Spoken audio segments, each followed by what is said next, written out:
Hi, welcome to FutureBred. My name is Michael. I'll be your host.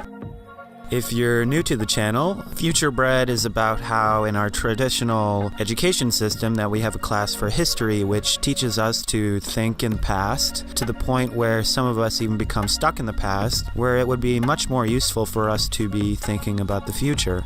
So FutureBred or Future Class is a class for the future.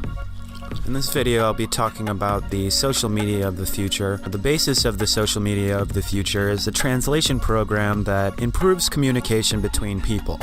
It works a lot like Google Translate, but it's for the language of the individual. It translates one person's specific understanding of language to another's. You see, depending on different factors like our upbringing, education, and profession, we all end up with a different vocabulary. This doesn't necessarily have anything to do with intelligence, and just because John Doe doesn't understand Einstein's theory of relativity doesn't mean that John Doe is dim. It just means that he doesn't understand the language of the concept. If we knew how to explain the theory in words that John would understand, then he would probably be able to get it. Right now, Google and Facebook have artificial intelligence programs that understand and analyze your posts, emails, and messages. So this great mass of data is already being collected on you. It's kind of messed up, I know, and there should probably be more transparency and light cast on Facebook and Google, but my point is that the data and the technology already exist. So why not voluntarily give your data to a program that wants to connect you and enable you to express your best self? No pressure, but it might show Facebook and Google that the internet and your data can be used for more than just profit, that it can be used to advance us. So let's just imagine that we go forward with this. We give AI software access to everything that we've ever written on the internet. For most, this will mean thousands of emails and messages and posts. The AI software studies these to see how we think and write, and it creates a vocabulary profile unique to you. When working, the program deciphers the structure of sentences in the incoming language, the text that you are translating from, and generates a translation based on the rules in the profile of your language. Now it gets interesting. Introducing this software means that you and everyone else can understand any topic. The bleeding edge of philosophical areas can be translated and navigated by anyone. The program can anticipate where your background is lacking and can quickly explain the essentials of these topics to get you up to speed so that you can then contribute your own ideas. The website Reddit, with a rating system that sends quality information to the front line of a topic or idea, would be a good platform to use the software and interact with others. That anyone can access and understand complex subjects changes everything. Innovation often occurs when we let new eyes look over our project or problem. Someone who hasn't a preconceived notion about how to do something is not limited in the ways of thinking about a topic. And with the translation software, the average person can be quickly described the essential information to the point of understanding it and becomes able to contribute. Often when people in their field have been studying a problem for a long time, they can get tunnel vision and will be limited in their spectrum of outside-the-box thinking. When we are trained in a field, that concretes our beliefs about how to do something, when it might not necessarily have to be done that way. In fact, there may be an easier solution right outside of a narrow field of vision that can remain invisible until someone with new eyes comes along. As I started to say, there can be a Reddit-type platform where the most interesting ideas are presented. These ideas can be added to and will evolve at a perpetual rate when all of these new users gain access to the translation software. And then anyone can be in the game of the most interesting topics of the day at the time.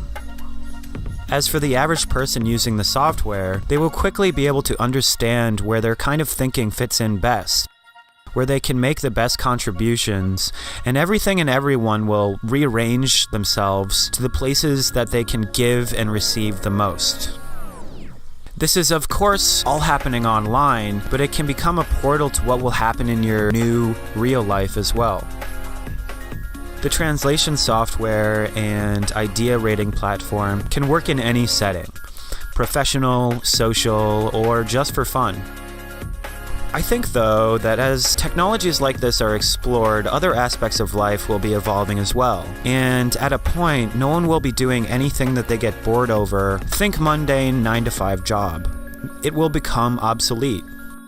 Artificial intelligence and roboticism will be taking up much of the physical and repetitive work of the world in the coming years. And we should be thinking about possible ways to spend our time that would contribute to this new society. New and more fulfilling tasks will materialize for us as we insist on programming robots and AI to take over the more normal tasks. There are some ways now to see what a future like this will look like, including using our own imaginations.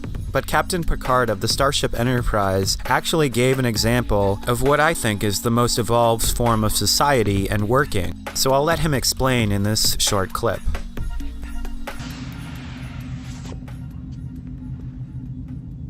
How big is this ship? There are 24 decks. Almost 700 meters long. It took me 6 months to scrounge up enough titanium just to build a 4-meter cockpit.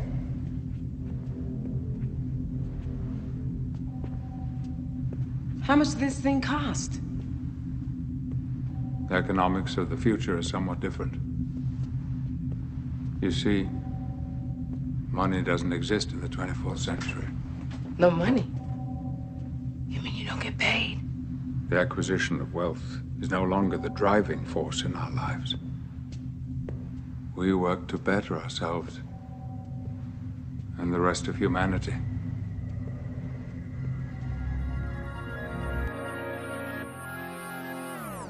So let's remember this translation software. It's something that can get us there faster. And we already have the foundation and understanding to put a technology like this into reality. Before you go, the topic of the translation software actually gave the idea of a mental exercise that I'll explain next. Remember, like most of these thinking exercises, it'll probably be best done when you're feeling relaxed. So throughout your day, when you're interacting with people, whether it's online or in real life, imagine that the translation software already exists and that you're already using it. Focus your conversation to be direct and speak in a way that most efficiently expresses your ideas. If you know the person that you're talking to, you can profile them a bit and come up with a subjective way of communicating with them. But in general, it might be best to work on objective and simple communications with others. Finding the universal language to describe complex ideas, all while using widely accessible language, i.e. no big words, may be a good skill to hone. So yeah, try that out if you get a chance. Feel free to describe how it went in the comment section below. I hope you have a great week. Thanks for watching, and I'll see you next time.